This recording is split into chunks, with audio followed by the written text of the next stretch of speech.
Hello friends, मैं कंचन लालवानी आज आपके लिए अपने विचारों की गुत्थी से एक नया विचार, एक नई कहानी लेकर आई हूँ जिसका नाम है जब हवा चलती है। ये कहानी है एक किसान की और एक मजदूर की। तो आइए शुरू करते हैं। बहुत समय पहले की बात है। आइलैंड के उत्तरी छोर पर एक किसान रहता था।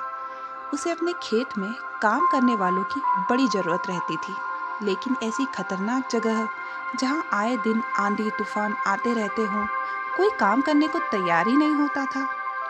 किसान ने एक दिन शहर के अखबार में इश्तिहार दिया कि उसे खेत में काम करने वाले एक मजदूर की ज़रूरत है।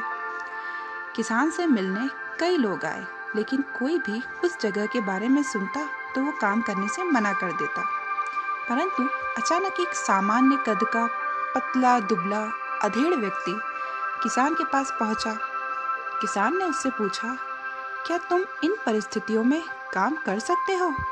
व्यक्ति ने बड़े गर्व से उत्तर दिया, बस कर सकता हूँ, बिल्कुल कर सकता हूँ, बस जब हवा चलती है तब मैं सो जाता हूँ।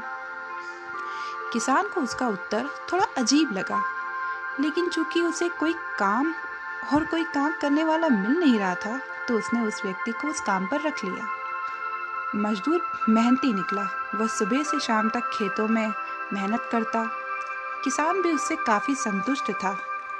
कुछ ही दिन बीते थे कि एक रात अचानक ही जोर जोर से हवा बहने लगी। किसान अपने अनुभव से समझ गया कि अब तूफान आने वाला है। वह तेजी से उठा, हाथ में लालटेन ली और मजदूर के झोपड़े की तरफ दौड़ा और चोरता हुआ कहने लगा, जल्दी उठो, देखते नहीं तूफान आने वाला है। इससे पहले कि सब कुछ तबाह हो जाए, कटी फसलों को बांध कर ढक दो और बाड़े के गेट को रस्सियों से कास दो। किसान चीखने लगा। मजदूर बड़े आराम से पलटा और बोला, नहीं जनाब, मैंने आपसे पहले ही कहा था कि जब हवा चलती है ना, मैं सोता हूँ। यह सुनकर किसान को बहुत गुस्सा आया। उसके जी में तो आया कि उस मजदूर को गोली मार दे, पर अभी भी वो आने वाले तूफान से चीज़ों को बचाने के लिए भागा। किसान खेत में पहुंचा और उसकी आंखें आश्चर्य से खुली रह गई। फसल की गांठें अच्छे से बंधी हुई थी और तिलपाल से ढकी भी हुई थी। उसके गाय बैल सुरक्षित बंधे हुए थे और मुर्गियां भी अपने अड्डों में थी। बाड़े का दरवाजा भी मजबूती से बंधा हुआ था। सारी चीजें बिल्कुल व्यवस्थित थी। नुकसान होने की कोई संभावना ही नहीं बची थी।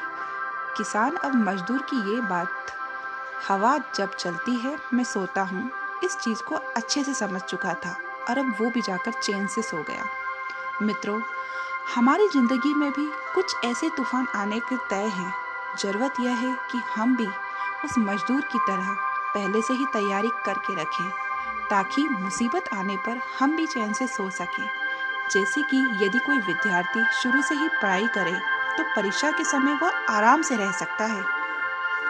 हर महीने बचत करने वाला व्यक्ति पैसे की जरूरत पड़ने पर निश्चित रह सकता है, इत्यादि। तो चलिए हम भी कुछ ऐसा करें और कह सकें कि जब हवा चलती है तब मैं सोता हूँ। फ्रेंड्स, अगर आपको मेरी ये कहानी पसंद आई हो तो इसे लाइक और शेयर ज़रूर करिएगा और प्लीज़ मेरे चैनल को सब्सक्राइब ज़रूर करिएगा, ताकि इसी तरीके की बहुत अच्छी अच्छी कहानियाँ आपको हर बार सुनने को मिलती रहे।